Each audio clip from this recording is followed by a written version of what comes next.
오늘 우리 함께 나누실 말씀은 민수기에 있는 말씀입니다. 민수기 27장 12절에서 23절의 말씀입니다. 민수기 27장 12절에서 23절의 말씀입니다.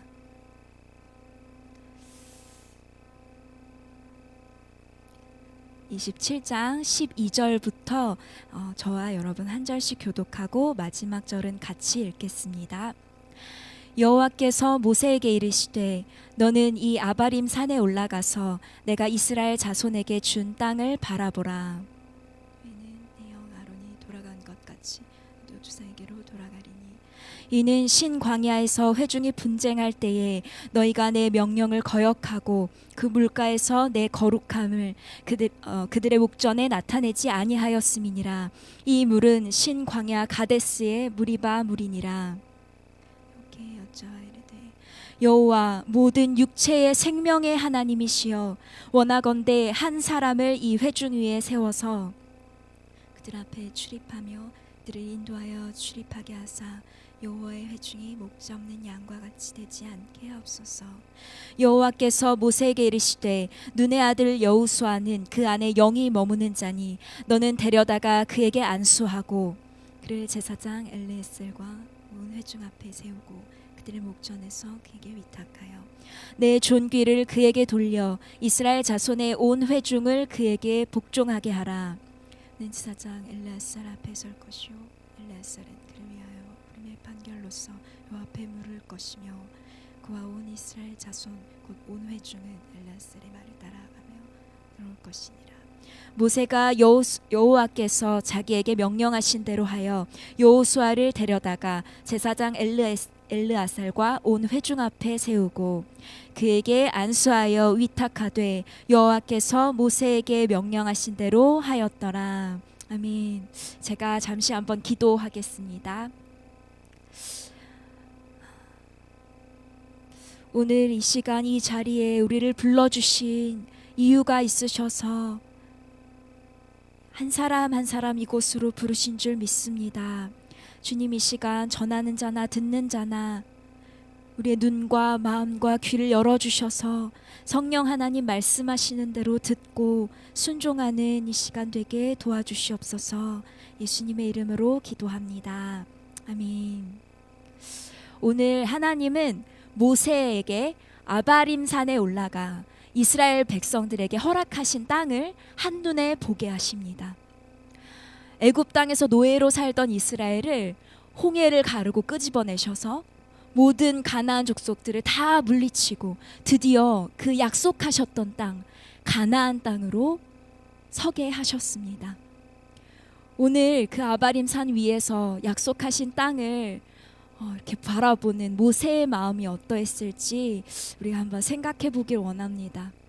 처음 하나님이 모세를 만나 주셨을 때에 그 불타는 가시나무 떨기 속에서 그 하나님을 두렵고 떨림으로 만나며 자신의 신을 벗던 그 순간, 또 바로왕 앞에 서서 하나님의 계획과 일하심을 선포했던 것, 또 온갖 기적들로 하나님의 살아계심을 보여주셨던 순간, 또 홍해 앞에서 두려워 떨고 있을 때에 그 바닷길을 갈라주셨던 그 순간, 또 애굽의 말과 병거가 그 큰 파도에 다 휩쓸려 버려 가던 그 순간, 또 광야를 떠돌며 그 마음과 육신이 죽음의 고비를 오가던 그 순간들, 그리고 가나안 족속들로부터 땅을 하나씩 하나씩 정복해 가던 그 모든 지난 세월들이 하나하나 스쳐가면서 정말 말로 다 표현할 수 없을 그런 만감이 교차했을 것입니다.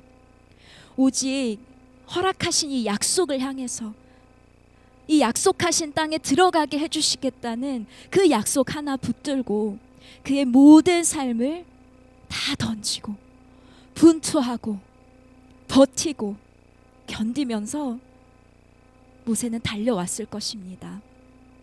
그 모든 시간들, 그리고 그 가운데 경험한 만군의 여호와 하나님, 그 하나님을 이 모세는 기억했을 것입니다. 그러나 그 순간에, 그 약속의 땅을 한눈에 바라보는 그 순간에 하나님은 지금 모세에게 말씀하십니다. 너는 이 땅을 이렇게 본 후에 아론처럼 조상들에게 돌아갈 것이다.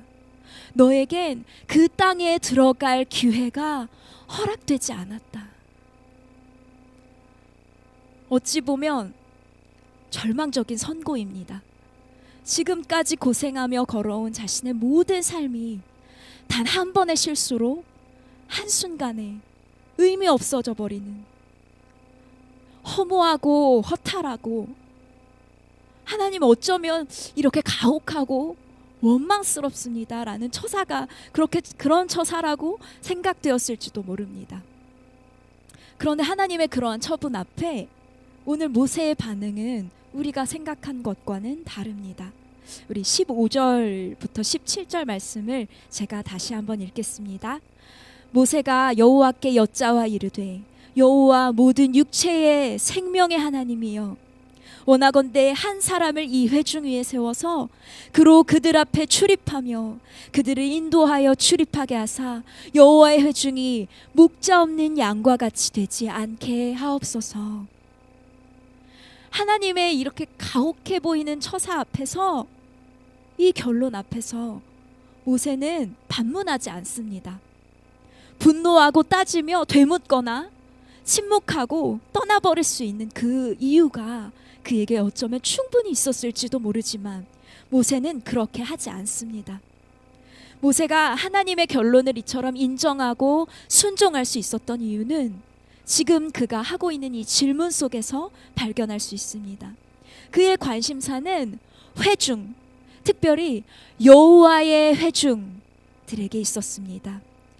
출애굽하며 생명 걸고 약속의 땅 앞까지 이끌어온 그 한 명 한 명의 그 이스라엘 백성들이 자신의, 나의 회중이 아니라 여호와 하나님의 회중인 것을 모세는 알았습니다.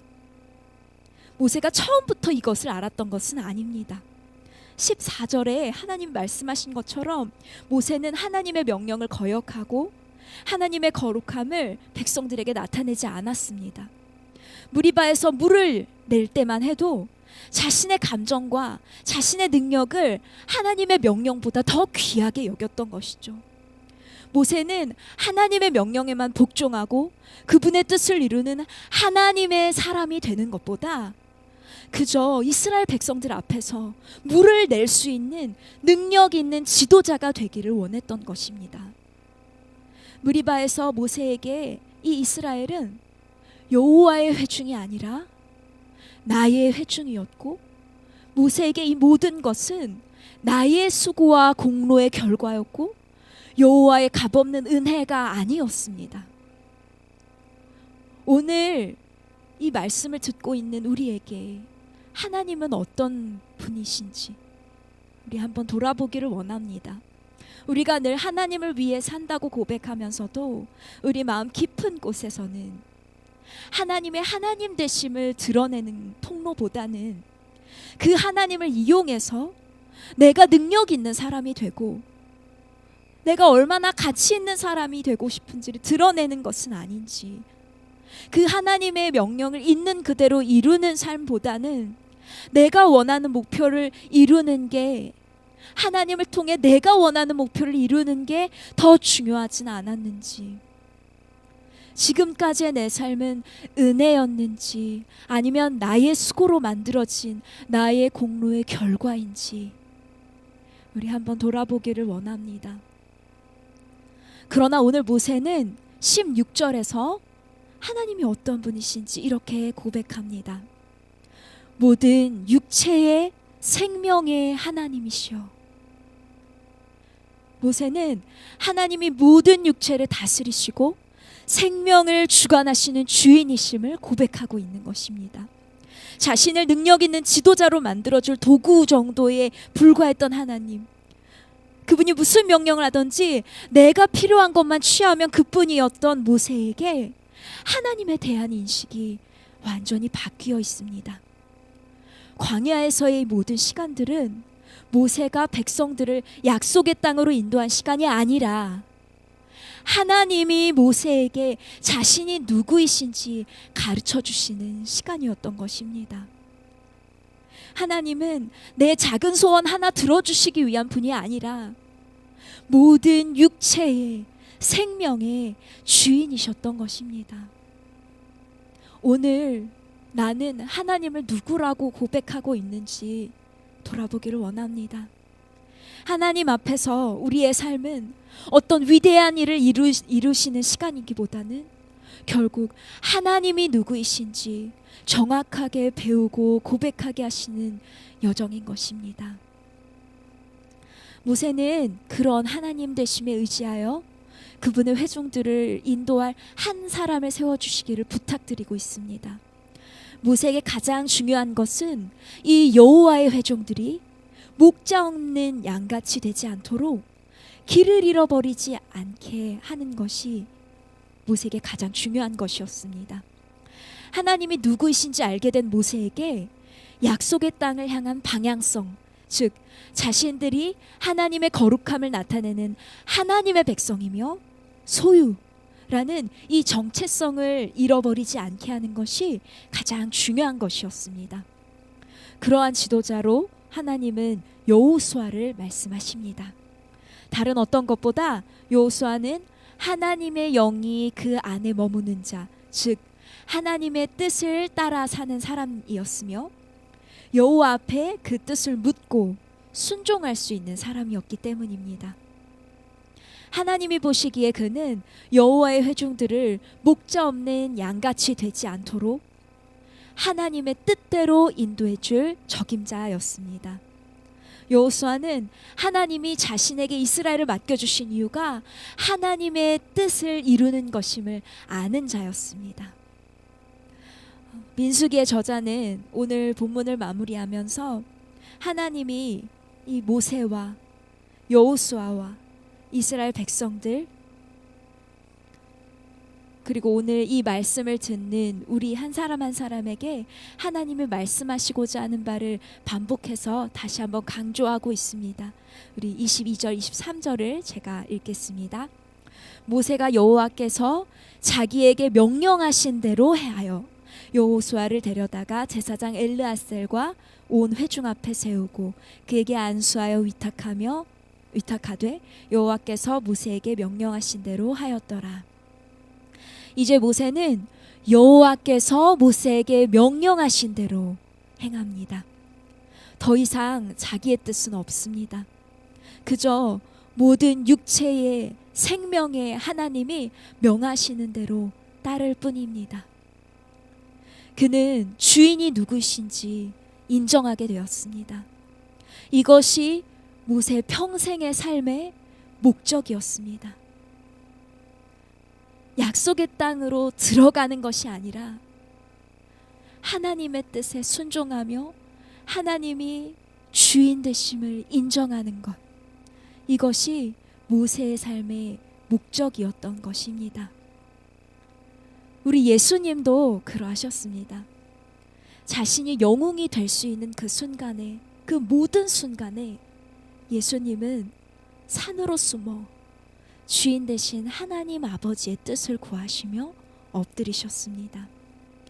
예수님의 삶의 모든 행동과 선택, 그리고 죽음까지도, 그리고 다시 살아나심까지도 하나님의 말씀과 그 뜻을 이루시기 위함이었습니다. 예수님의 삶은 주인이신 하나님을 인정함 그 자체였습니다. 그리고 십자가에 못 박히심으로 자신을 완전히 죽이심으로 그의 삶의 목적을 완전하게 다 이루셨습니다. 오늘 이 저녁에 모세의 삶을 인도하신 이 하나님, 그리고 모세의 그 평생의 삶을 우리 다시 한번 진지하게 돌아보기를 원합니다. 우리의 삶의 목적은 무엇입니까? 우리는 무엇을 위하여 전심으로 달려가고 있습니까? 하나님은 내 삶의 모든 혈기와 나를 드러내고 싶은 모든 욕구를 오늘 다듬으시고 연단하실 것입니다. 그래서 나라는 거대한 우상, 이 우상을 무너뜨리시고 결국에는 주인이 내가 아니라 하나님이심을 가르치실 것입니다. 어떤 위대한 일을 이루는 것보다 중요한 것은 바로 이 사실을 인정하는 것입니다. 이것을 가르치시기 위해서 주님은 때로는 남들 보기에 수치스러운 자리도 허락하실 것입니다. 예수님 앞에 놓인 십자가 죽음의 자리, 모세가 약속의 땅에 들어가지 못하게 된 것과 같은 이해되지 않는 결론을 주시기도 하실 것입니다. 그러나 결국은 그것이 주인을 인정하게 하시기 위한, 그 내 삶의 목적을 이루시기 위한 하나님의 열심이며 하나님의 내 삶을 향한 신실하심임을 깨닫게 하실 것입니다. 이제는 우리의 삶이 매 순간 내가 원하는 것을 이루기 위한 몸부림이 아니라 여호와가 명령하신 대로 따르는, 하나님을 주인으로 인정하고 모심으로 하나님의 뜻을 이루는, 그것이 우리의 가장 큰 기쁨이 되는 우리 한 사람 한 사람 되시기를 주님의 이름으로 축복합니다.